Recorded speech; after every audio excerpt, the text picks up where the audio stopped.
Hello, and welcome to the Kathleen Spracklin podcast. I am a woman on a mission to assemble a cadre of writers, thinkers, and teachers who are transforming the world, one character at a time. And it all starts with one thing, a deep understanding of human motivation, why people do what they do, and the forces that drive them. This is episode 34, an emotional ride versus a journey of transformation. I'm continuing to enjoy a lovely book by Lisa Feldman Barrett called How Emotions Are Made.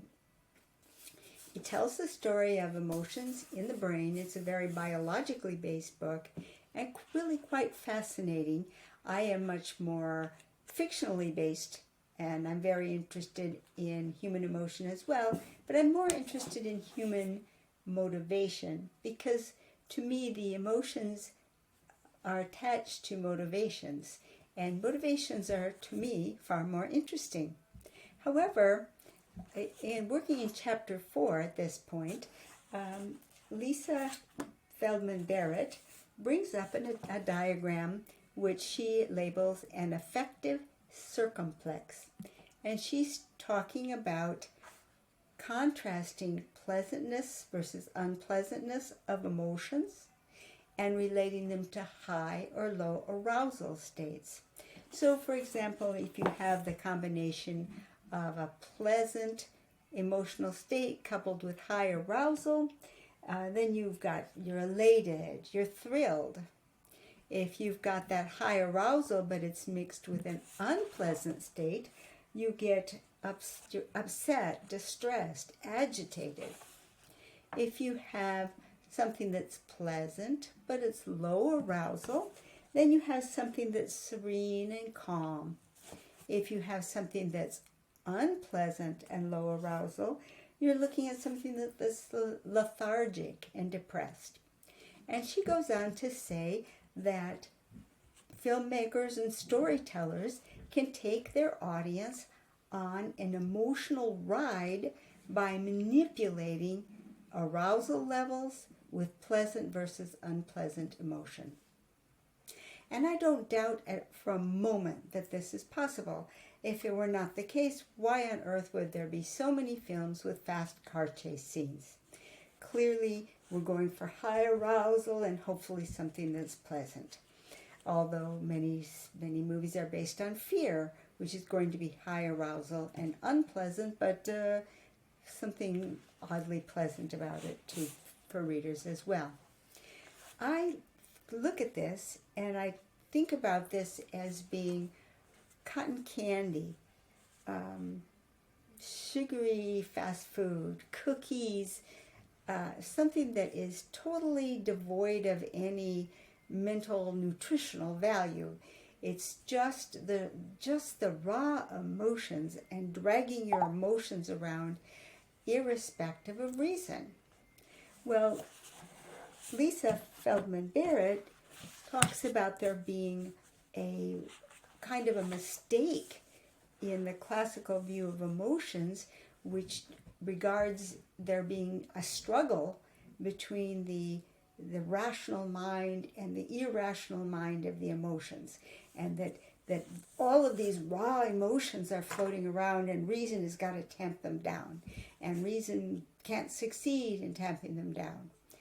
Well, I like to take a look at it from a very, very different perspective, as you probably know if you've been watching my podcast the last few days. I like to take a look at the concept of struggle and the concept of a journey of transformation. I prefer a slightly different looking circle. It's a good deal more complex, but if you think about it, it still makes an awful lot of sense. I regard this area in the middle here as the area in which the struggle is open to conscious reason.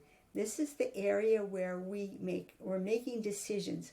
We know that there's something going on and we're saying yes or no to the decision, and we're saying yes or no to either a victory state, which is represented by this character here with his arms thrown up, or a lost state, which is represented by this character with his head down.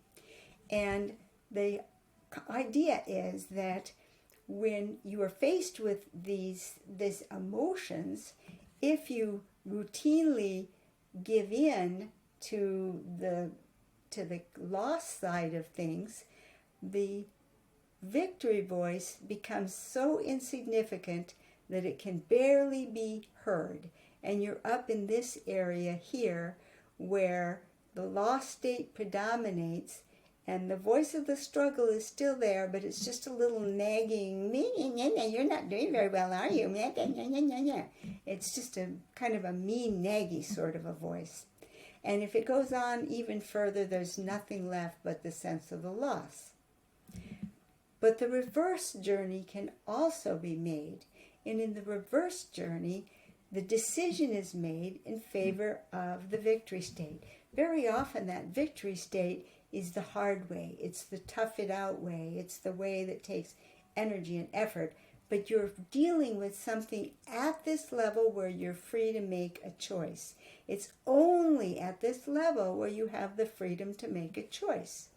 If the character continually makes the choice in favor of the victory state, that victory voice grows louder, and the voice of loss starts falling away. It doesn't speak up very loudly. And the struggle is still there, but it's kind of more like, do you feel like being lazy today? But it doesn't have much power because we're, at this point in time, we're so accustomed to making the choices for stability and the choices for success and victory that those little temptations are easy to shrug off. And in the ultimate state down here in what I call the base traits, if the choice for victory is made so routinely and so regularly that it's more a part of one's being than a choice.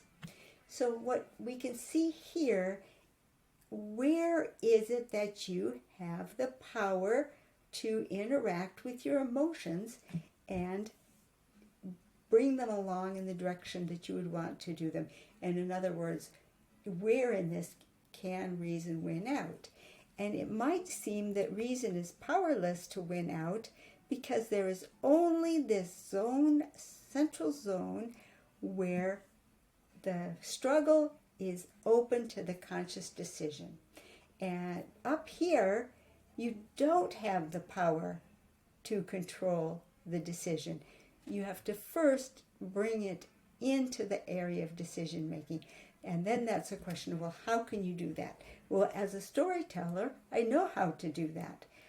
In fact, I'm writing a book about it. I'll be telling you about that in the next couple of weeks because it's getting close to done.